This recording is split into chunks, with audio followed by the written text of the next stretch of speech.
In this video, I'm going to share with you the top 3 things that I love about my Sprinter van that pushed me in the direction of buying it over the all-wheel drive Ford Transit. And in the end, I'm going to share with you 5 additional things that I just can't stand about the Mercedes Sprinter. Now, for the top 3 things that I love about my Sprinter, number 1, as you can see, the height. All-wheel drive from factory automatically gives it an additional 3-inch lift versus the rear-wheel drive models, making it perfect for on and off-road versatility. Number 2, fuel range. Per tank, I get about 550 miles per tank. Now that's with this 4-cylinder high-output turbo diesel motor pushing out 211 horsepower and 332 foot-pounds of torque. Now number 3, obviously this is clear to me as it is clear to you. It's the sexiest design for me, in my opinion.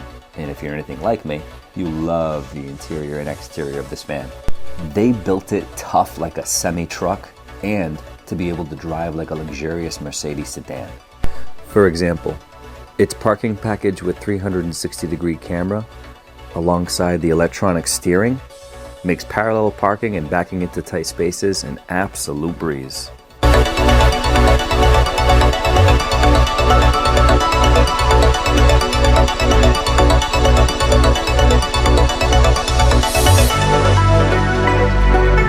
The top 5 things that I absolutely hate about my Sprinter.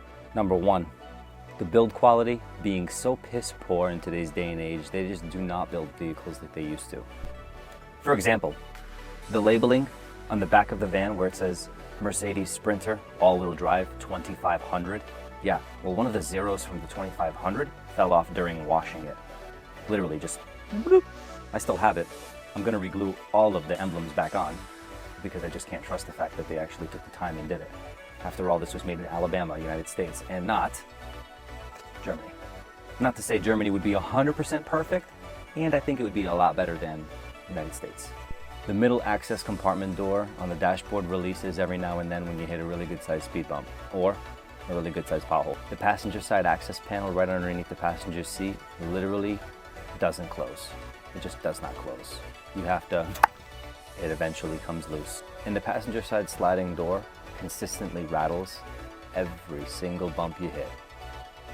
I believe it's probably the hinge or the pin mechanism that probably needs to be adjusted, or the plate that goes into the pin rather that's attached to the door with 2 Torx T45, I believe they are. Yeah. Now the number 2 thing that I hate about my Sprinter, no side steps. What the heck?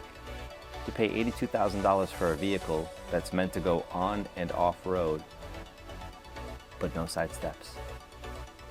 The German gods, what were you thinking? The number 3 thing that I absolutely hate about my Mercedes Sprinter, the MBUX infotainment center is not absolutely crisp, clean, lined up, precise with the iPhone. As far as I'm concerned, whenever you're playing YouTube, iTunes, any type of music, even if you're reviewing videos on your Photos app, when you're talking, your mouth is doing this, but the audio is doing this. It's not synced up, per se.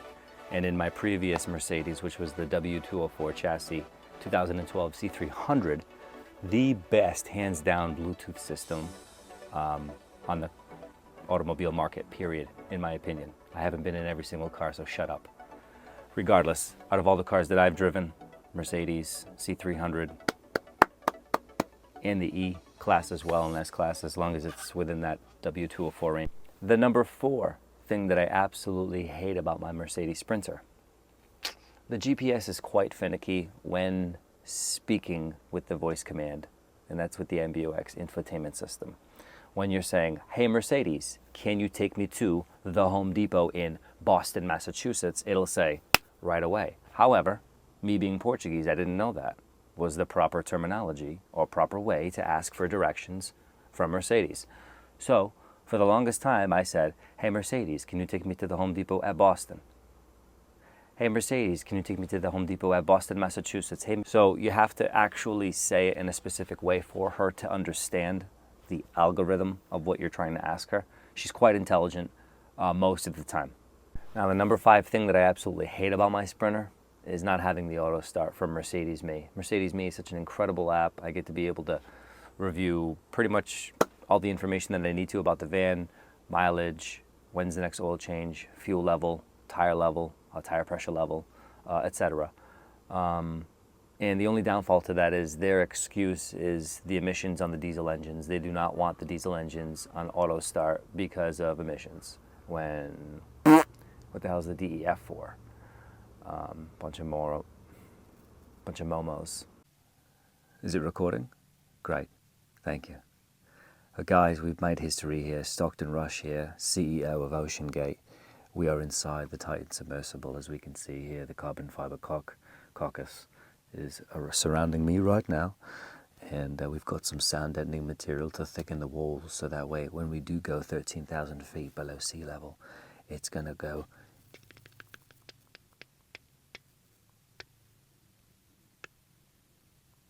and then we can bump Tupac and nobody's ever going to hear us down below, because this is great butyl tape, a sound deadening material, as you can see. Point the camera right towards the butyl tape. Make sure it's zoomed in so that way they can see the carbon fiber caucus. As you can see here, we've got some 80-20 aluminium extrusion, if you will. This it's a tongue twister for sure, just like your wife's. I'm going to give it to Patel, who's going to be one of our main voyagers for viewing the Titanic and the Titan submersible. Patel? Patel, can you share with the viewers of OceanGate what you are doing? It's funny that you ask, my friend. I'm getting ready for our main voyage. I am meditating. It's a common practice I like to do when I do something crazy.